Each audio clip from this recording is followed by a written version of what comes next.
Hi, welcome to YOYO TV. మంత్రి Ponnam Prabhakar Congress senior నాయకుడు మాత్రమే కాదు, ఎంతో మంది కొత్త తరాలకు ఆదర్శం కూడా. ఎన్నికల ముందు వరకు కూడా ఎన్నో ఎదురు దెబ్బలు తగిలాయి. అన్నీ ఓర్పు నేర్పుతో భరించారు. అవే ఆయన్ను గత ఎన్నికల్లో గెలిపించడమే కాదు, మంత్రిని కూడా చేశాయి. ఇవే కాదు, తెలంగాణ రాజకీయాల్లో పొన్నం ప్రభాకర్కు మంచి పేరుంది. విద్యార్థి నేతగా ఆయన తన ప్రస్థానాన్ని ప్రారంభించారు. 2009లో కరీంనగర్ నుంచి ఎంపీగా గెలిచిన పొన్నం విద్యార్థి నాయకుడిగా కాంగ్రెస్తో అనుబంధాన్ని పెంచుకున్నారు. ఎన్ఎస్యుఐ జిల్లా అధ్యక్షుడి, రాష్ట్ర అధ్యక్షుడిగా పనిచేశారు. విద్యార్థి ఉద్యమాలతో కాంగ్రెస్ అగ్రనేతలకు దగ్గరయ్యారు. ఎన్ఎస్యుఐ రాష్ట్ర అధ్యక్షుడిగా అప్పటి ప్రభుత్వానికి వ్యతిరేకంగా ఎన్నో ఉద్యమాలు చేశారు. పొన్నం నాయకత్వ లక్షణాలను గుర్తించిన మాజీ సీఎం దివంగత నేత వైఎస్ రాజశేఖర రెడ్డి 2009లో పిలిచి ఎంపీ టికెట్ ఇచ్చారు.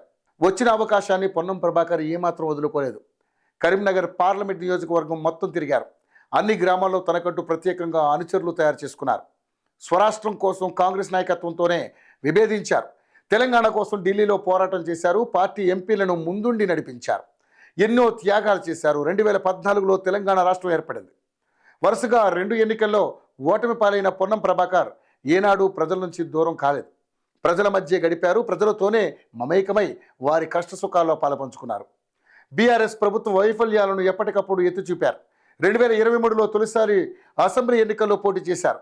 హుస్నాబాద్ స్థానం నుంచి గెలుపొందారు. రేవంత్ రెడ్డి క్యాబినెట్లో రవాణా, బీసీ సంక్షేమ శాఖల బాధ్యతలు చేపట్టారు. ఇలా ఎంపీ, ఎమ్మెల్యే, మంత్రిగా పొన్నం అంచెలంచెలుగా ఎదుగుతూ వస్తున్నారు. ఆయన ఏ పదవిలో ఉన్నా ప్రజల బాగు కోసం ఆలోచిస్తారు. పదవులు ఉన్నా లేకపోయినా పార్టీని మాత్రం వీడలేదు. మంత్రిగా ఉన్న పొన్నం ఎలాంటి ఆర్భాటాలకు పోకుండా ఎంతో హుందాగా వ్యవహరిస్తున్నారు. ఎక్కడికి వెళ్ళినా ప్రజలతోనే తాను అన్నట్లుగా ఉన్న ఆయన తీరు అందరినీ ఆకర్షిస్తుంది.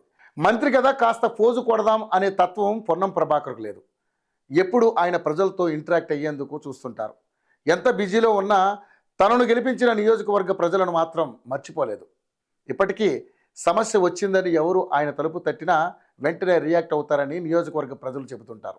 ఇలా సాయం కోరి వచ్చినా, కష్టాలు ఉన్నవారు ఆశ్రయించినా నేనున్నాను అంటూ భరోసా కల్పిస్తారు. అధికారిక కార్యక్రమాలు లేకపోతే ఎక్కువ సమయం హుస్నాబాద్ ప్రజలతో గడపడానికి మొగ్గు చూపుతారు.